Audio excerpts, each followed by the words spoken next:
जब भी हम थर्मल पावर प्लांट का नाम सुनते हैं सबसे पहले बॉयलर, टरबाइन या इलेक्ट्रिसिटी याद आती है।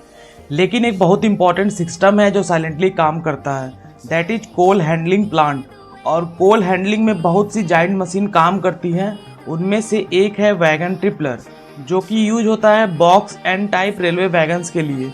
तो आज के वीडियो में हम समझेंगे वैगन ट्रिपलर होता क्या है, ये काम कैसे करता है, इसके मेजर पार्ट्स क्या हैं और एडवांटेज क्या है। सबसे पहले समझते हैं box and type railway wagons होते क्या हैं। तो जो box and type railway wagons होते हैं वो अपर साइड से ओपन होते हैं। अब समझते हैं वैगन ट्रिपलर क्या होता है। तो वैगन ट्रिपलर एक हैवी इंडस्ट्रियल मशीन होता है जो रेलवे वैगन से कोल अनलोड करने के लिए यूज किया जाता है। थर्मल पावर प्लांट में जनरली जो कोल्स आते हैं वो रेलवे रैक के थ्रू आते हैं। एक सिंगल रैक में 50 से 60 वैगन्स हो सकते हैं और हर एक वैगन में 60 to 70 टन तक कोल लोड होते हैं। अगर मैनुअली अनलोडिंग किया जाए तो बहुत टाइम लगेगा। इस प्रॉब्लम को सॉल्व करता है ये वैगन ट्रिपलर। ये पूरे वैगन को रोटेट करके कोल को हॉपर में गिरा देता है और ये सिस्टम यूज होता है बॉक्स एंड टाइप वैगन के लिए, जिसके ऊपर का एंड ओपन होता है।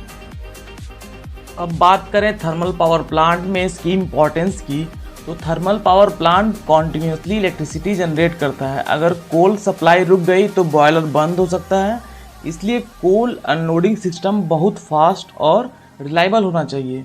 वैगन ट्रिपलर का मेन पर्पज होता है fast unloading, less man power, continuous coal supply, time saving, safe operation. अब देखते हैं इसका बेसिक वर्किंग प्रिंसिपल। तो सबसे पहले रेलवे वैगन ट्रिपलर प्लेटफॉर्म पर लाया जाता है। पोजिशनिंग सिस्टम वैगन को एग्जैक्ट लोकेशन पर स्टॉप करता है। उसके बाद हाइड्रोलिक क्लैंप वैगन को टाइटली होल्ड कर लेता है। फिर पावरफुल मोटर्स और गियर मैकेनिज्म पूरे केज को रोटेट करता है। रोटेशन जनरली 150 to 160 डिग्री तक होता है। जैसे ही वैगन टिल्ट होता है ग्रेविटी की वजह से पूरा कोल नीचे हॉपर में गिर जाता है। कोल हॉपर से कन्वेयर बेल्ट पर आता है और वहां से क्रशर, बंकर, देन बॉयलर तक पहुंचाया जाता है। अब देखते हैं major component of wagon tippler. तो सबसे पहला है ट्रिपलर केज। ये रोटेटिंग स्ट्रक्चर होता है जिसमें पूरा वैगन लॉक किया जाता है। सेकेंड है हाइड्रोलिक क्लैंपिंग सिस्टम। रोटेशन के टाइम वैगन गिर ना जाए इसके लिए हाइड्रोलिक क्लैंप यूज होता है। ये वैगन को टाइटली होल्ड करके रखता है। थर्ड है ड्राइव मैकेनिज्म। रोटेशन के लिए इलेक्ट्रिक मोटर, गियर बॉक्स और पिनियन गियर यूज होता है जो कि पूरे वैगन को ड्राइव करता है। फोर्थ है हॉपर। कोल अनलोडिंग के बाद हॉपर में कलेक्ट होता है। हॉपर बेसिकली एक स्टोरेज फनल होता है। फिफ्थ है कन्वेयर बेल्ट। हॉपर से कोल कन्वेयर बेल्ट के थ्रू नेक्स्ट सिस्टम तक जाता है। सिक्स्थ है side arm charger. Side arm charger use होता है वैगन्स को ऑटोमेटिकली पुश करने के लिए ताकि नेक्स्ट वैगन पोजीशन पे लाया जा सके। अब समझते हैं कंप्लीट कोल अनलोडिंग प्रोसेस को। सबसे पहला स्टेप है ट्रेन अराइवल का। सबसे पहले coal loaded train thermal power plant के वैगन ट्रिपलर एरिया में आता है। सेकेंड स्टेप है वैगन पोजिशनिंग। तो साइड आर्म चार्जर या पोजिशनिंग सिस्टम से एक वैगन को ट्रिपलर प्लेटफॉर्म पर सेट किया जाता है। थर्ड स्टेप है क्लैंपिंग का। अब हाइड्रोलिक क्लैंप वैगन को टाइटली होल्ड कर लेते हैं।